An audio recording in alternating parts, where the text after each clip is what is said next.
نحمده ونصلي علی رسولہ الکریم اما بعد فاعوذ باللہ من الشیطان الرجیم بسم اللہ الرحمن الرحیم رب اشرح لی صدری ویسر لی امری واحلل عقدۃ من لسانی یفقہوا قولی۔ سورہ البقرہ آیت نمبر 265 انشاءاللہ کرتے ہیں۔ وَمَثَلُ الَّذِينَ يُنْفِقُونَ أَمْوَالَهُمْ ابْتِغَاءَ مَرْضَاتِ اللَّهِ وَتَثْبِيتًا مِّنْ أَنفُسِهِمْ، ان لوگوں کی مثال جو اپنا مال اللہ تعالیٰ کی رضامندی کی طلب میں دل کی خوشی اور یقین کے ساتھ خرچ کرتے ہیں، اس باغ جیسی ہے جو اونچی زمین پر ہو اور زوردار بارش اس پر برسے اور وہ اپنا پھل دگنا لائے، اور اگر اس پر بارش نہ بھی پڑے تو پھوار ہی کافی ہے اور اللہ تمہارے کام دیکھ رہا ہے۔ ٹھیک ہے، یہ آیت اس دن کر لی تھی اور انشاءاللہ اگلی پڑھتے ہیں پھر۔ کیا تم میں سے کوئی بھی یہ چاہتا ہے کہ اس کا کھجوروں اور انگوروں کا باغ ہو جس میں نہریں بہہ رہی ہوں اور ہر قسم کے پھل موجود ہوں، اس شخص کا بڑھاپا آ گیا ہو اور اس کے ننھے ننھے سے بچے بھی ہوں، اور اچانک باغ کو بگولا لگ جائے جس میں آگ بھی ہو، بس وہ باغ جل جائے؟ اس طرح اللہ تعالیٰ تمہارے لیے آیتیں بیان کرتا ہے تاکہ تم غور و فکر کرو۔ تو آپ کو یاد ہوگا کہ ہم انفاق فی سبیل اللہ یعنی اللہ تعالیٰ کی راہ میں خرچ کرنے کے لیے مختلف مثالیں پڑھ رہے تھے، اور اس میں ایک جو چھوٹی سی مثال جو ہمیں یاد ہی رہنی چاہیے، یعنی کوئی بھی شخص یہ نہیں کہہ سکتا کہ میرے پاس بہت زیادہ رقم نہیں ہے، جتنی بھی زیادہ ہو۔ تو ہم نے کیا پڑھا تھا کہ کھجور کا ایک ٹکڑا ہی اگر انسان اللہ کی راہ میں پوری خالص نیت کر کے دیتا ہے تو وہ احد پہاڑ کے برابر ہو جاتا ہے، یعنی اتنا اجر و ثواب ہے اللہ کے ہاں۔ تو اسی سے متعلق پچھلی آیت جو بھی میں نے پڑھ لی ہے، اس میں آپ یہ دیکھیں کہ وہ لوگ جو اللہ کی راہ میں خرچ کرتے ہیں اللہ کی رضا چاہنے کو اور اپنے نفسوں کو ثابت قدمی دینے کے لیے، تو ان کا بھی معاملہ کیا ہے کہ ایسے جیسے فصل کو پھوار ہی کافی ہوتی ہے، اور اگر بارش ہو جائے تو پھر تو دگنا پھل لائے۔ ٹھیک ہے، اور اگر بارش نہ بھی ہو تو پھوار ہی کافی ہے۔ اب یہاں پر یہ بتایا کہ اگر کوئی شخص کسی کو دکھانے کے لیے اپنا مال خرچ کرتا ہے، ٹھیک ہے، یعنی کہ ریاکاری کے نقصانات واضح کیے جا رہے ہیں، اور اس سے بچنے کے لیے یہاں پر مثال دی جا رہی ہے کہ کیا کوئی شخص یہ چاہتا ہے کہ اس کا کھجوروں اور انگوروں کا باغ ہو۔ کھجوروں اور انگوروں کا باغ جو ہے نا وہ اکٹھا کس طرح لگایا جاتا ہے کہ کھجوروں کے درخت ہوتے ہیں جو اوپر تک چلے جاتے ہیں، ان کی بلندی جاتی ہے، اور انگوروں کی بیلیں ہوتی ہیں، ٹھیک ہے، وہ ہاں ان کے ساتھ اس طرح۔ تو سبحان اللہ، اور یہ بڑی محنت سے لگائی جاتی ہیں اور بڑا یعنی کہ یہ پھر قیمتی پھل ہوتا ہے، اور پھر اس میں نہریں بھی بہہ رہی ہیں، یعنی کہ آپ کو ایکسٹرا کوئی پانی دینے کی بھی ضرورت نہیں ہے، پانی اس میں لگا ہوا ہے اور ہر قسم کے پھل اس میں موجود ہیں، اور وہ شخص بوڑھا ہو جائے، ٹھیک ہے، اب یعنی کہ آپ کو پورے نفع کی امید ہے، بھرپور آمدنی کی امید ہے، اور وہ شخص بوڑھا ہو جائے اور چھوٹے چھوٹے اس کے بچے ہیں، اور ضعیفی کی وجہ سے محنت اور مشقت سے وہ عاجز آ چکا ہے، اور اولاد بھی ظاہر ہے ابھی تو بچے ہی ہے، تو بڑھاپے میں کیا اس کا ساتھ دے گی، اور اس کا کیا ساتھ دے گی، وہ اپنا بوجھ اٹھانے کے بھی قابل نہیں ہے۔ وَلَهُ ذُرِّيَّةٌ ضُعَفَاءُ فَأَصَابَهَا إِعْصَارٌ فِيهِ نَارٌ فَاحْتَرَقَتْ، تو کیا ہو کہ اس حالت میں تیز اور تند ہوائیں چلیں اور سارا باغ جل جائے۔ فِيهِ نَارٌ فَاحْتَرَقَتْ یعنی ایسی ہوائیں چلیں جس میں آگ ہو اور وہ سارے باغ کو جلا دیں۔ اب نہ تو وہ خود دوبارہ اس باغ کو آباد کرنے کے قابل ہے اور نہ ہی اس کی اولاد۔ یہی حال ان ریاکار خرچ کرنے والوں کا قیامت کے دن ہوگا کہ نفاق اور ریاکاری کی وجہ سے ان کے سارے اعمال اکارت چلے جائیں گے، کیونکہ اللہ پر ایمان رکھتے ہوئے تو انہوں نے وہ کیے ہی نہیں ہوں گے، ٹھیک ہے، وہاں پر کیا چیز فائدہ دے گی جو اللہ سبحانہ و تعالیٰ سے اجر و ثواب حاصل کرنے کے لیے کیا گیا عمل ہوگا۔ تو وہاں پہ جہاں پہ نیکیوں کی شدید ضرورت ہوگی اور دوبارہ اعمال خیر کرنے کی مہلت ہی نہیں ہوگی، کیونکہ آپ یہ دیکھیں کہ جب انسان کی موت واقع ہو جاتی ہے تو کیا ہوتا ہے، اس کی عمل کی مہلت ختم ہو جاتی ہے۔ جب سے میرے ابو فوت ہوئے ہیں نا، تو میں ان کے لیے جب بھی میں سوچتی ہوں تو میں کہتی ہوں کہ وہ لوگ جو فوت ہوتے چلے جا رہے ہیں نا، ان کے عمل ان کا ختم ہو گیا نا، الا یہ کہ انہوں نے کوئی پیچھے نیک اولاد چھوڑی یا کوئی ایسا مال چھوڑا جو اللہ کی راہ میں خرچ ہو رہا ہے اور صدقہ جاریہ بن رہا ہے ان کے لیے، یا کوئی سوشل ورک کا کوئی کام کر دیا یا اس طرح اور چیزیں۔ ادروائز انسان کا جو اپنا عمل ہے وہ تو پھر ختم ہو گیا نا، تو اور پھر جب دنیا ہی ختم ہو جائے گی تو وہ صدقہ جاریہ والے کام بھی گئے، اور وہاں پر اب کیا ہے کہ انسان قیامت والے دن کھڑا ہے، اس کو نیکیوں کی ضرورت ہے اور اعمال خیر کرنے کی مہلت ہے ہی نہیں ہے۔ تو اللہ تعالیٰ فرماتا ہے کہ کیا تمہارا یہ حال ہے کہ تم یہ چاہتے ہو کیسا ہو؟ ابن عباس اور عمر رضی اللہ عنہما نے اس مثال کا مصداق ان لوگوں کو بھی قرار دیا جو ساری عمر نیکیاں کرتے ہیں اور آخری عمر میں شیطان کے جال میں پھنس کر اللہ کے نافرمان ہو جاتے ہیں، جس عمر بھر کی نیکیاں برباد ہو جاتی ہیں۔ صحیح بخاری کتاب و تفسیر فتح القدیر للشوکانی، تفسیر ابن جریر طبری میں بھی آیا ہے یہ سب۔ تو آپ یہ دیکھو کہ یہ بھی ہوتا ہے بعض اوقات کہ ہم اپنے عمل کو بڑا سجا سنوار کے کرتے ہیں، تو نیکیوں کی نا حفاظت کرنی پڑتی ہے۔ ہم نے کسی کی مدد کی ہوتی ہے، کسی پر احسان کیا ہوتا ہے، لیکن بعد میں اس کو جتا دیتے ہیں۔ کسی کو پانی پلانا کتنا بڑا نیکی کا کام ہے نا، لیکن بعد میں اس کو اتنی باتیں سنائیں کہ وہ کیا، یعنی نیکی کا کیا اجر رہ جائے گا، ٹھیک ہے۔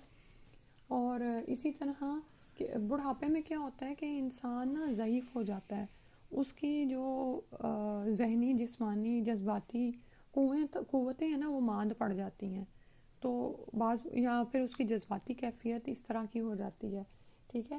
تو اچھا بھلا وہ ساری عمر نیکیاں کرتا رہتا ہے، لیکن پھر شیطان کے پھیر میں کسی طرح آ جاتا ہے۔ تو انسان کو ہر وقت چوکنا رہنے کی اور بہت زیادہ بچنے کی ضرورت ہے۔ آپ یہ دیکھیں کہ بعض اوقات شیطان کا حملہ اتنا شدید ہوتا ہے کہ آپ کو بالکل ایمان سے ہی ہٹانے والا ہوتا ہے، اور بعض اوقات شیطان نہ بھی ہو تو خواہش نفس کا ہی حملہ بڑا شدید ہوتا ہے۔ ہم کیوں بہت زیادہ نیکی کے کام کیوں نہیں کر پاتے، ہم اپنی کمٹس میں کیوں نہیں نبھا پاتے، ہم کیوں نہیں ایمان کے درجے پر رہ پاتے اور نیک اعمال میں آگے سے آگے بڑھ پاتے؟ کیونکہ ہمارا نفس ہی کبھی سستی کی طرف مائل ہے، کبھی غفلت ہے، کبھی ڈسٹریکٹڈ ہے، یعنی ادھر ادھر کاموں میں ہمیں لگا دیتا ہے۔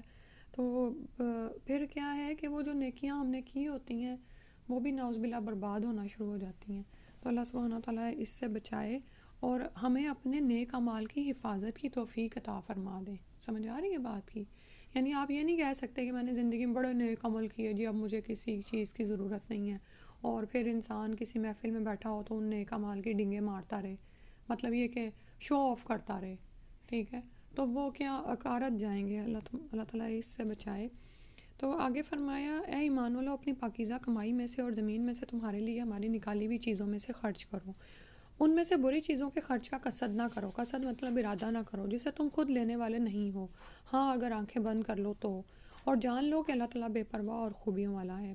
صدقے کی قبولیت کے لیے جس طرح ضروری ہے کہ ریاکاری سے پاک مال ہو جیسے پیچھے آیات میں بتایا گیا، اس طرح یہ بھی ضروری ہے کہ وہ حلال اور پاکیزہ کمائی سے ہو، چاہے وہ کاروبار یعنی تجارت اور صنعت کے ذریعے سے حاصل کیا ہو، فصل باغات کی پیداوار سے، لیکن کیا ہے کہ خبیث چیزوں کو اللہ کی راہ میں خرچ کرنے کا ارادہ مت کرو۔ خبیث چیزوں سے مراد ایک تو وہ ہیں جو غلط کمائی سے حاصل کی ہوں، اللہ تعالیٰ اسے قبول نہیں فرماتا۔ حدیث میں ہے ان اللہ طیب لا یقبل الا طیبہ، اللہ تعالیٰ پاک ہے، پاک حلال چیز ہی قبول فرماتا ہے۔ تو یعنی چوری کر کے صدقہ کر دینا، یا کسی کا مال غصب کیا تو اس میں سے صدقہ کر دینا، یا رشوت سفارش، یا ہر وہ چیز جو کہ حرام ہے اس کے ذریعے سے مال کمایا ہے اور پھر اس کو صدقہ کرو، تو ایسا مال اللہ تعالیٰ قبول نہیں کرتے۔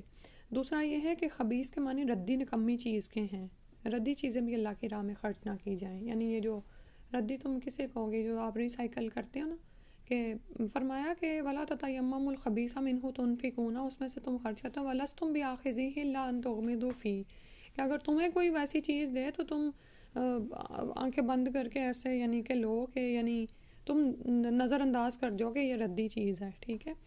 اور اسی طرح آگے جب آتا نا لن تنالوا البر حتی تنفقوا مما تحبون، کہ ہرگز بھی تم نیکی کو نہیں پا سکتے یہاں تک کہ تم وہ خرچ کرو جس سے تم محبت کرتے ہو، ٹھیک ہے۔ تو ان آیات کے شان نزول کی روایت میں بتایا گیا ہے کہ بعض انصار مدینہ کی خراب اور نکمی کھجوریں بطور صدقہ مسجد میں دے جاتے ہیں، جس پر یہ آیت نازل ہوئی۔ تو جس طرح تم خود ردی چیزیں لینا پسند نہیں کرتے، اسی طرح اللہ کی راہ میں بھی ردی چیزیں خرچ نہ کرو بلکہ اچھی چیزیں خرچ کرو۔ اچھا، بعض لوگ یہاں پہ سوال کرتے ہیں کہ کچھ ایسی چیزیں ہوتی ہیں جو ہمارے استعمال کی نہیں ہوتی اور لیکن وہ یوزڈ ہوتی ہیں، تو وہ ایک الگ چیز ہے کہ کبھی کبھار ایسی چیزیں جو آپ کو چھوٹی ہو گئی ہیں یا کوئی کپڑے ہیں پرانے ہو گئے ہیں لیکن کسی کے ضرورت کے ہیں، تو وہ آپ دے دو، ٹھیک ہے. لیکن ہر وقت ہی انسان ایسا ہی بخیل نہ رہے کہ چن کے وہ چیزیں ہی گھر میں سے کسی نے مانگ لیا تو اس کو وہ چیز دو کہ خود کبھی پہننے کو تمہارا دل نہ کرے، ٹھیک ہے. اللہ سبحانہ و تعالیٰ اتنا عطا کرے کہ ہم اللہ کی راہ میں خرچ کریں، اور خرچ کرنے سے مال بڑھتا ہے، ٹھیک ہے. جب آپ کی نیت ہوتی ہے نا تو اللہ تعالیٰ عطا بھی کرتے ہیں، اور دینے سے مال کم نہیں ہوتا، اللہ اور عطا کرتا ہے. پھر فرمایا شیطان تمہیں فقیری سے دھمکاتا ہے اور بے حیائی کا حکم دیتا ہے، یعنی وہ ڈراتا ہے تمہیں کہ تم فقیر ہو جاؤ گے، اور بے حیائی کا حکم دیتا ہے. اور اللہ تعالیٰ تم سے اپنی بخشش اور فضل کا وعدہ کرتا ہے. اللہ تعالیٰ وسعت والا اور علم والا ہے. یعنی بھلے کام میں مال خرچ کرنا ہونا تو شیطان ڈرائے گا کہ ہاں اگر تم نے خرچ کر دیا تو مفلس اور کلاش ہو جاؤ گے. لیکن برے کام پر خرچ کرنا ہو تو ایسے اندیشوں کو قریب نہیں پھٹکنے دیتا، بلکہ برے کاموں کو مزید سجا اور سنوار کر پیش کرتا ہے، جس سے انسان بڑی بڑی رقمیں خرچ کر ڈالتا ہے، ٹھیک ہے. آپ یہ دیکھو، یہ ہم میں سے عام ہی انسانوں کا حال ہے کہ صدقہ خیرات کی بات ہو، کسی مسجد میں چندہ دینے کی یا کچھ، تو شیطان ہمیں ایسے وسوسوں میں ڈالتا ہے کہ پتہ نہیں یہ لوگ ٹھیک بھی ہیں کہ نہیں، پتہ نہیں کیا دے رہے ہیں، کیا ان کو ضرورت بھی ہے کہ نہیں، ہر وقت مانگتے رہتے ہیں. ایسے مختلف وسوسے، اور لوگ ایسی باتیں زبانوں پہ بھی لے آتے ہیں، ٹھیک ہے. تو وہ جو بیچارہ دینے والا ہوتا ہے وہ بھی ان کی باتیں سن کے رک جاتا ہے. دوسری طرف ہمارا کیا حال ہے کہ گھر میں پکا ہوا ہوتا ہے لیکن ہمارا دل کر رہا ہے جی باہر کا کھانے کو، تو اس پہ ہم چاہے $100-200 اڑا دیں، لیکن کسی کو $5-10 دینے کے روادار نہیں ہیں اس کی ضرورت کے لیے. اسی طرح ہم شادی بیاہ پہ آپ یہ دیکھیں کہ فضول رسومات میں انسان کتنا مال اٹھا دیتا ہے اور وہ سمجھتا ہے کہ یہ تو ضروری تھا. لیکن دوسری طرف جہاں پر اللہ کے دین کی اشاعت اور تبلیغ اور ان کاموں کے لیے مال اس سے مانگا جائے تو شیطان اس کو ڈرا رہا ہوتا ہے. اللہ سبحانہ و تعالیٰ ہم پر ہمارے حال پر رحم فرما دے. اور اللہ تعالیٰ نے فرمایا کہ اور اللہ تمہیں اپنی طرف سے بخشش اور فضل کا وعدہ کرتا ہے، یعنی جتنا تم اللہ کی راہ میں نکالو گے اللہ سے بخشش حاصل کرو گے، اور پھر فضل اس کا بے پناہ فضل، اللہ سبحانہ و تعالیٰ اپنا فضل عطا فرما دے. اور اللہ تعالیٰ بہت وسعت والا علم والا ہے، تو انسان کو کسی ہچکچاہٹ کا شکار نہیں ہونا چاہیے جب وہ اللہ کی راہ میں خرچ کیا کر رہا ہو کہ اللہ ہی کا تو دیا ہوا ہے، اللہ تعالیٰ اور عطا فرما دیں گے. پھر فرمایا وہ جسے چاہے حکمت اور دانائی دیتا ہے، اور جو شخص حکمت اور سمجھ دیا جائے وہ بہت ساری بھلائی دیا گیا، اور نصیحت صرف عقل مند ہی حاصل کرتے ہیں. اللہ سبحانہ تعالیٰ ہمیں بھی یہ حکمت عطا فرمائے. حکمت سے بعض کے نزدیک عقل و فہم علم، اور بعض کے نزدیک اصابت رائے یعنی رائے کا پختہ ہونا ہے. قرآن کے اور ناسخ اور منسوخ کا علم اور فہم قوت فیصلہ، اور بعض کے نزدیک صرف سنت یا کتاب و سنت کا علم و فہم ہے، یا سارے ہی مفہوم اس کے مصداق میں شامل ہو سکتے ہیں. صحیحین یعنی کہ بخاری اور مسلم کی ایک حدیث میں ہے کہ 2 شخصوں پر رشک کرنا جائز ہے، یعنی کہ آپ چاہو کہ آپ کو بھی ویسی نعمت ملے. ایک وہ شخص جس کو اللہ نے مال دیا، ہاں جائز ہے. ایک ہوتا ہے حسد کہ آپ کہ چاہتے ہو کہ اس سے وہ نعمت چھن جائے. ایک ہوتا ہے کہ رشک کرنا کہ ہاں یہ دیکھو اس کے پاس یہ نعمت ہے، مجھے بھی ایسی ملی ہوتی، ٹھیک ہے. تو وہ 2 کون سے لوگ ہیں؟ ایک وہ شخص جس کو اللہ نے مال دیا اور اسے راہ حق میں خرچ کرتا ہے، یعنی ابھی بات ہو رہی تھی نا کہ شیطان آپ کو راہ حق میں خرچ نہیں کرنے دیتا نا، اور بے حیائی اور فضول کاموں میں خرچ کرواتا ہے. تو وہ شخص جس کو اللہ نے مال دیا اور وہ دین پر استقامت اختیار کرتا ہے اور راہ حق میں اس کو خرچ کرتا ہے، اور دوسرا وہ جسے اللہ نے حکمت دی جس سے وہ فیصلہ کرتا ہے اور لوگوں کو اس کی تعلیم دیتا ہے. مطلب یہ ہے کہ حکمت کا مطلب ہوتا ہے سمجھ بوجھ، لوگوں کے درمیان فیصلے کرنا، اور لوگوں کو حق کی تعلیم دینا، ٹھیک ہے. تو یہ 2 لوگ ایسے ہیں کہ ان پر رشک کیا جا سکتا ہے. تو یہاں سے ہمیں حکمت کا پتہ چل رہا ہے کہ دیکھو 2 شخصوں پر رشک کرنا جائز ہے. بعض اوقات کیا ہوتا ہے کہ دوسرے کے پاس مال دے کر ہم کہتے ہیں ہمارے پاس بھی مال ہوتا اور ہم یہ کام کرتے، لیکن یہاں پر مال کی نہیں، یہاں پر حکمت کی بات ہو رہی ہے کہ اللہ تعالیٰ جسے چاہے حکمت اور دانائی عطا کرتا ہے، اور جو شخص حکمت اور سمجھ دیا گیا وہ تو اوتیا خیرن کثیرا عطا کر دیا گیا. سبحان اللہ. تو یہ کتنی بڑی نعمت ہے، لیکن بعض اوقات ہم اس کی قدر نہیں کرتے. ہمیں اللہ تعالیٰ نے اتنی سمجھ بوجھ اور شعور دیا ہوتا ہے، اور پھر زندگی میں بعض اوقات اللہ تعالیٰ ہمیں ایسے تجربات سے گزارتے ہیں کہ ہم رشد حاصل کر لیتے ہیں. تو پھر اگر آپ اس کے ذریعے سے لوگوں کی مدد کرتے ہیں اور ان کی مشکل میں ان کے کام آتے ہیں.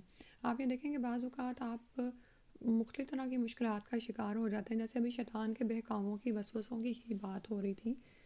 تو اگر کوئی آپ کے سامنے کوئی ایسا مسئلہ پیش کرتا ہے اور وہ کوئی یعنی شرعی کام سے ہٹ رہا ہوتا ہے وہ انسان، تو آپ اس کو دین کے ذریعے اس کی رہنمائی فرما سکتے ہیں. آپ اس کو بتا سکتے ہیں کہ شیطان ہماری زندگی میں کیا کردار ادا کرتا ہے اور کس طرح وہ وسوسے ہماری زندگی میں لے کے آتا ہے. یا پھر اسی طرح بعض اوقات لوگ اپنے ہی نفس کے شر میں اتنے زیادہ وہ مجبور ہو جاتے ہیں کہ ان سے دین پر استقامت اختیار کرنی مشکل ہو رہی ہوتی ہے، اور وہ پھر آپ کے سامنے اپنے کسی مسئلے کا اظہار کرتے ہیں. تو اگر آپ اس کے کام آ جاتے ہیں، اس کی مدد کرتے ہیں اس سمجھ بوجھ کے ساتھ جو اللہ نے آپ کو عطا کی ہے، تو یہ تو بہت بڑی خیر کثیر ہے جو آپ کو ملی ہوئی ہوتی ہے. ٹھیک ہے، اللہ سبحانہ تعالیٰ ہم سب کو عطا فرما دے. جیسے اس دن مجھے ایک خاتون کا فون آیا اور وہ اتنی پریشان تھی. وہ کہہ رہی تھی کہ مجھ پر شیطان کا حملہ اتنا زیادہ ہے کہ مجھے پتہ بھی ہے کہ نماز میرے لیے اچھی ہے، لیکن مجھے نماز کی طرف بھی نہیں جانے دے رہا. یعنی کہ میرا دل نماز پڑھنے کو بھی نہیں کر رہا ہے. تو میں نے کہا جس طرح سے جسمانی بیماری میں ہم دوائی کھاتے ہیں نا اور ہم مجبوری جان کر کھاتے ہیں، اسی طرح میں نے کہا یہ تو روحانی بیماری ہوئی نا کہ دل نماز کی طرف دل نہیں کر رہا، اللہ سے دل ہٹ رہا ہے. تو میں نے کہا آپ جب یہ شیطان کا حملہ ہے یا نفس کا حملہ ہو کہ نماز کی طرف نہ جانے کو کہے، تو آپ بلکہ خود پر زور زبردستی کر کے وضو کر کے نماز کے لیے کھڑی ہو جائیں، بالکل ایسے جیسے آپ نے یہ دوائی تو لینی ہی لینی ہے. ٹھیک ہے، تو اللہ تعالیٰ سے دعا ہے کہ ہمیں بھی وہ حکمت عطا فرمائیں کہ ہم لوگوں کی مدد کے قابل ہوں، اور نصیحت تو عقل والے ہی پکڑتے ہیں. سبحان اللہ. پھر فرمایا وما انفقتم من نفقۃ او نذرتم من نذر فإن اللہ یعلم. تم جتنا کچھ خرچ کرو یعنی خیرات اور جو کچھ نظر مانو اسے اللہ تعالیٰ خوب جانتا ہے، اور ظالموں کا کوئی مددگار نہیں. نظر کا مطلب ہے کہ میرا فلاں کام ہو گیا یا فلاں مشکل سے نجات مل گئی تو میں اللہ کی راہ میں اتنا صدقہ کروں گا. ٹھیک ہے، تو اس نظر کا پورا کرنا ضروری ہے. لیکن اگر نافرمانی یا ناجائز کام کی نظر مانی ہے تو اس کا پورا کرنا ضروری نہیں ہے. اور یاد رکھیں کہ نظر بھی نماز روزے کی طرح عبادت ہے. تو اللہ کے علاوہ کسی اور کے نام کی نظر ماننا بھی پھر کیا ہوگا، عبادت نہیں، شرک ہو جائے گا. تو اللہ تعالیٰ فرما رہے ہیں کہ تم جتنا کچھ خرچ کرو خیرات جو کچھ نظر مانو، اللہ تعالیٰ جانتے ہیں کہ تمہاری کیا نیتیں ہیں اور کس طرح تم یہ کرتے ہو، اور ظالموں کا کوئی مددگار نہیں ہے. پھر اس کے بعد فرمایا کہ اگر تم صدقے خیرات کو ظاہر کرو تو وہ بھی اچھا ہے، اور اگر تم اسے پوشیدہ مسکینوں کو دے دو تو یہ تمہارے حق میں بہتر ہے. اللہ تعالیٰ تمہارے گناہوں کو مٹا دے گا، اور اللہ تعالیٰ تمہارے تمام اعمال کی خبر رکھنے والا ہے. تو یہاں پر اوورآل صدقہ کا ہی ٹاپک چل رہا ہے. تو فرمایا جا رہا ہے کہ عام حالات میں خفیہ طور پر یعنی چھپا کر صدقہ کرنا افضل ہے، سوائے اس کے کہ اگر کسی کو ترغیب دینی مقصود ہو. یعنی اگر جیسے بھی میں نے بتایا نا کہ جب مساجد یا دینی ادارے ڈونیشن مانگ رہے ہوتے ہیں تو بعض لوگ اس طرح کے وسوسے ڈالنا شروع ہو جاتے ہیں کہ دیکھو نہیں یہ تو پتہ نہیں سچے بھی ہیں کہ نہیں. تو اس موقع پر اگر آپ ظاہر کر کے صدقہ کر دو نا تو آپ کے عمل سے دوسروں کو بھی ترغیب ملے گی کہ اچھا یہ بھی تو کر رہا ہے، مجھے بھی کرنا چاہیے. ٹھیک ہے، تو ایسے موقعوں پر پھر بلکہ پہل کرنے والے جو ہیں وہ خاص فضیلت بھی حاصل کر لیتے ہیں. وہ حدیث سے واضح ہے، کیونکہ کیا ہوتا ہے کہ پھر آپ کو دیکھ کر دوسرے لوگ وہ عمل کرنا شروع ہو جاتے ہیں تو آپ کو ان کا بھی ثواب ملنا شروع ہو جاتا ہے. سبحان اللہ، کیونکہ وہ نیکی میں آپ نے پہل کی ہوتی ہے نا. تو لیکن یہ ہے کہ ویسے اگر اس قسم کی مخصوص صورتوں کے علاوہ دیگر مواقع پر خاموشی سے ہی صدقہ و خیرات کرنا بہتر ہے. نبی صلی اللہ علیہ وسلم نے فرمایا کہ جن لوگوں کو قیامت کے دن عرش الہی کا سایہ نصیب ہوگا ان میں وہ شخص بھی شامل ہوگا جس نے اتنے خفیہ طریقے سے صدقہ کیا کہ اس کے بائیں ہاتھ کو بھی پتہ نہیں چلا کہ اس کے دائیں ہاتھ نے کیا خرچ کیا ہے. ٹھیک ہے، یہ بتایا جا رہا ہے یعنی اتنا چھپا کے کہ ورنہ دیکھو نا جب ہم کوئی کام کر رہے ہوتے ہیں تو ہمارے دونوں ہاتھ سامنے ہوتے ہیں نا. تو یعنی یہ کہ جب آپ نے چھپا کے کرنا ہے تو کسی کو بھی معلوم نہ ہو، بس آپ نے چپکے سے ایسے ڈال دیا. تو یہ اس کو چھپانے کے لیے یہ بتایا گیا ہے. ٹھیک ہے، اچھا اس کے بعد فرمایا انہیں ہدایت پر کھڑا کرنا تیرے ذمے نہیں. نبی صلی اللہ علیہ وسلم کو فرمایا جا رہا ہے لیسا علیکا ہداہم، یعنی ان کی ہدایت آپ کے ذمہ نہیں، بلکہ ہدایت اللہ تعالیٰ دیتا ہے جسے چاہتا ہے، اور تم جو بھلی چیز اللہ کی راہ میں دو گے اس کا فائدہ خود پاؤ گے۔ تمہیں صرف اللہ کی رضامندی کی طلب کے لیے ہی خرچ کرنا چاہیے۔ تم جو کچھ مال خرچ کرو گے اس کا پورا پورا بدلہ تمہیں دیا جائے گا، تمہارا حق نہ مارا جائے گا، ٹھیک ہے۔ تو تفسیری روایات میں اس کا شان نزول یہ بیان کیا گیا ہے کہ مسلمان اپنے مشرک رشتہ داروں کی مدد کرنا جائز نہیں سمجھتے تھے، اور وہ چاہتے تھے کہ مسلمان ہو جائے۔ اللہ تعالیٰ نے فرمایا کہ ہدایت کے راستے پر لگا لینا یہ صرف اللہ کے اختیار میں ہے۔ دوسری بات یہ ارشاد فرمائی کہ تم جو بھی اللہ کی راہ میں خرچ کرو گے اس کا پورا اجر ملے گا، جس سے یہ معلوم ہوا کہ غیر مسلم رشتہ دار کے ساتھ بھی صلہ رحمی کرنا باعث اجر ہے۔ تاہم زکوٰۃ صرف مسلمان کا حق ہے، کسی غیر مسلم کو نہیں دی جا سکتی۔ تو اور زکوٰۃ کے علاوہ جو دوسرا مال ہے اس کے ذریعے سے اگر آپ صدقہ کریں کسی غیر مسلم کو تو وہ کیا جا سکتا ہے، ٹھیک ہے۔ تو یہاں پر ایک بات تو ہمیں جو پہلی بتائی وہ یہ پتہ چل رہی ہے کہ ہمارے ذمے جیسے نبی صلی اللہ علیہ وسلم کے ذمے پہنچا دینا تھا، ہدایت ہمارے ذمے نہیں ہے، یعنی کسی کو زبردستی ہدایت پر لانا ہمارے ذمے نہیں ہے۔ اللہ تعالیٰ جسے چاہتا ہے، جس میں خیر دے پاتا ہے، اسی کو ہدایت نصیب کرتا ہے۔ اور پھر خرچ کے لیے بتایا کہ جو بھی کچھ تم خرچ کرتے ہو اپنے ہی نفسوں کے لیے آگے بھیج رہے ہو، ٹھیک ہے، اپنے ہی آخرت انویسٹمنٹ بینک میں جمع کرا رہے ہو، اور جو کچھ بھی خرچ کرو الا ابتغاء وجہ اللہ، اللہ کی رضا چاہنے کے لیے، ٹھیک ہے، اس میں اور تم جو بھی نیکی میں سے خرچ کرو گے اللہ تعالیٰ اس کا پورا پورا بدلہ تمہیں عطا کرے گا، اور تم ظلم نہیں کیے جاؤ گے۔ آپ یہ دیکھیں کہ چھپا کر صدقہ کرنے کا کیا ہے کہ کسی کو بھی نہیں پتہ ہے، لیکن اللہ پر ہمارا ایمان ایسا ہے کہ اگر ایک پینی بھی خرچ کی ہے نا تو اجر و ثواب میں وہ اتنی بڑھا دی جائے گی اس دن۔ وانتم لا تظلمون، تم ظلم نہیں کیے جاؤ گے، تمہارا حق نہیں مارا جائے گا، جو تم نے کیا ہوگا اس کے مطابق پورا پورا بدلہ پاؤ گے۔ آخری یہ آیت کر لیتے ہیں تاکہ یہ رکو پورا ہو جائے۔ صدقات کے مستحق صرف وہ غرباء ہیں جو اللہ کی راہ میں روک دیے گئے، جو ملک میں چل پھر نہیں سکتے، ٹھیک ہے، یعنی غریب جو جیسے اس سے مراد مہاجرین ہے جو مکہ سے مدینہ ہے اور اللہ کے راستے میں ہر چیز سے کٹ گئے۔ دینی علوم حاصل کرنے والے طلباء اور علماء بھی اس کی ذیل میں آ سکتے ہیں۔ نادان لوگ ان کی بے سوالی کی وجہ سے انہیں مالدار خیال کرتے ہیں، یعنی بعض اوقات یہ ہوتا ہے نا کہ وہ لوگ جو ہم سے چمٹ کر سوال نہیں کرتے تو ہم سمجھتے ہیں کہ شاید ان کو مال چاہیے بھی نہیں ہے، تو ان لوگوں کی بے ناسمجھی کا ذکر کیا کہ نادان لوگ ان کی بے سوالی کی وجہ سے انہیں مالدار خیال کرتے ہیں۔ آپ ان کے چہرے دیکھ کر قیافہ سے انہیں پہچان لیں گے، وہ لوگوں سے چمٹ کر سوال نہیں کرتے، یعنی چہروں سے پتہ چل جائے گا کہ محتاج ہیں لیکن لوگوں سے چمٹ کر سوال نہیں کرتے، خوددار ہیں۔ تو تم جو کچھ مال خرچ کرو تو اللہ تعالیٰ اس کا جاننے والا ہے۔ تو اہل ایمان کی یہ صفت بتائی جا رہی ہے کہ فقر اور غربت کے باوجود سوال سے بچنا جو ہے وہ اختیار کرتے ہیں اور چمٹ کر سوال کرنے سے گریز کرتے ہیں۔ تو ان کی صفت جو ہے عفت بیان کی گئی ہے، ٹھیک ہے۔ اور بعض نے کہا کہ وہ سوال میں آہو زاری نہیں کرتے اور جس چیز کی انہیں ضرورت نہیں ہے اسے لوگوں سے طلب نہیں کرتے، یعنی آپ یہ دیکھو کہ کچھ لوگ جو ہوتے ہیں نا وہ بطور پیشہ لوگوں سے مانگتے رہتے ہیں۔ تو یہاں پر ان لوگوں کا ذکر ہے، وہ مہاجرین، دین کے طلباء یا سفید پوش ضرورت مند لوگ جو کہ اپنی ضروریات کو پورا کرنے کے لیے لوگوں سے چمٹ چمٹ کر سوال نہیں کرتے، تو ایسے ہی لوگوں کی خاص طور پر مدد کرنی چاہیے، کیونکہ آپ یہ دیکھیں کہ یہ تو وہ لوگ ہیں جو اپنی عزت نفس اور خودداری بچانے کے لیے لوگوں کے آگے ہاتھ نہیں پھیلاتے۔